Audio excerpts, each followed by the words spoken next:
Alors la santé à Val d'Europe, ça passe par un nouveau centre médical futur qui va bientôt arriver. Absolument. Alors dites-nous en quoi cela vous intéresse et en quoi vous allez vous y impliquer. Alors, en fait, ce centre de santé, qui n'est pas qu'un centre de santé, mais ce projet immobilier porté par Mediglobal accueillera 49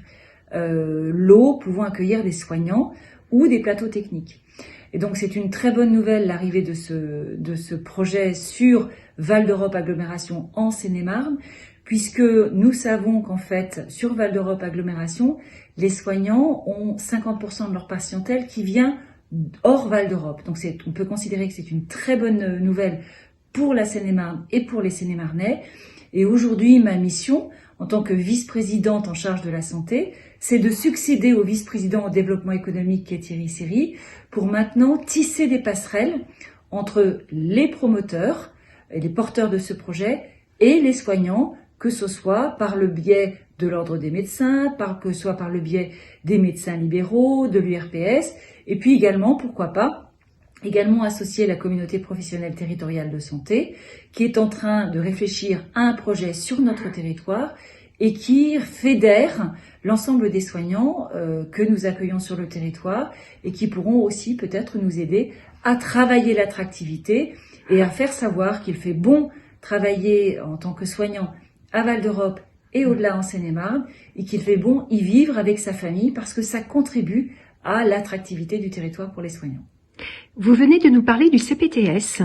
Est-ce que vous pouvez nous dire quelle est la première activité justement qu'ils mettent en place sur Val d'Europe? Alors, la communauté professionnelle territoriale de santé aujourd'hui n'est une association, elle n'est pas encore communauté officiellement reconnue, mais elle est déjà très investie sur le territoire. Et ce sont leurs soignants qui sont venus vers les collectivités et qui nous ont dit, et qui m'ont dit en tant que vice-présidente, voilà, nous on est prêts à se mobiliser ponctuellement pour organiser des centres de vaccination éphémères sur le territoire. Alors ce sera le dimanche, parce que c'est pas parce qu'on s'ennuie le dimanche, mais les autres jours on s'occupe de notre patientèle.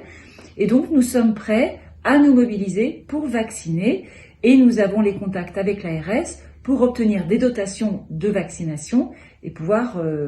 piquer les personnes qui se présenteront. La première opération, c'était le dimanche 12 décembre sur la commune de Séris. Et là, ce sont essentiellement des soignants de Couvray qui, le dimanche 19 décembre, accueilleront également toutes les personnes qui se présenteront sans rendez-vous, avec une mobilisation aussi de la commune de Couvray, comme ça avait été le cas à Séris, pour organiser les choses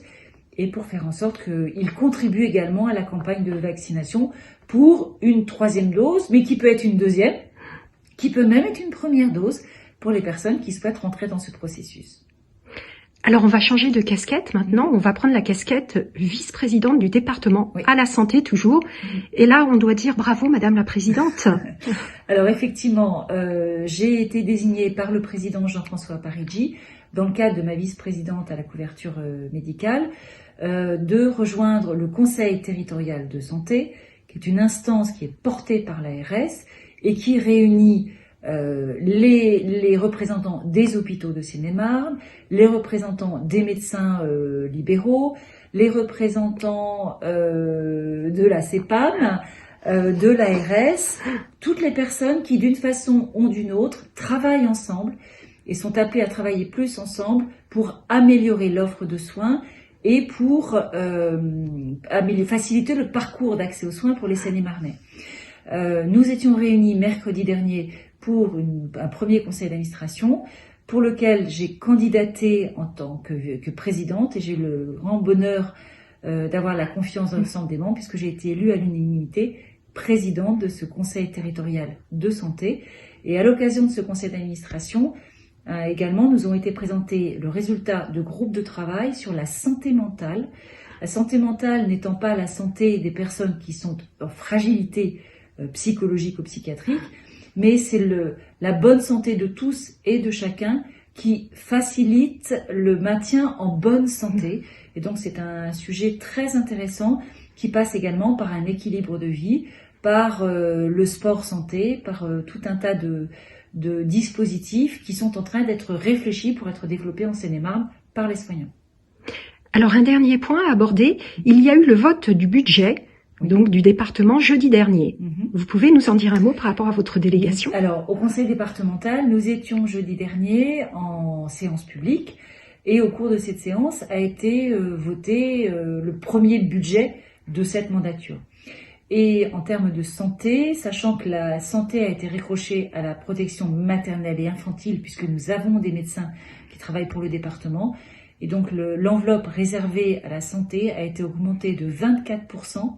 avec notamment une enveloppe réservée pour la réalisation d'un diagnostic santé précis, sérieux et porteur de perspectives de développement sur les territoires, sur tous les territoires, parce que sur Val d'Europe Agglomération, parce que ce territoire est extraordinaire, l'attractivité se fait auprès des promoteurs. Sur d'autres territoires, il faut que le département accompagne les collectivités, et en particulier les intercommunalités, par notamment le contrat intercommunal de développement, pour apporter des financements pour que des maisons de santé portées par les collectivités se montent.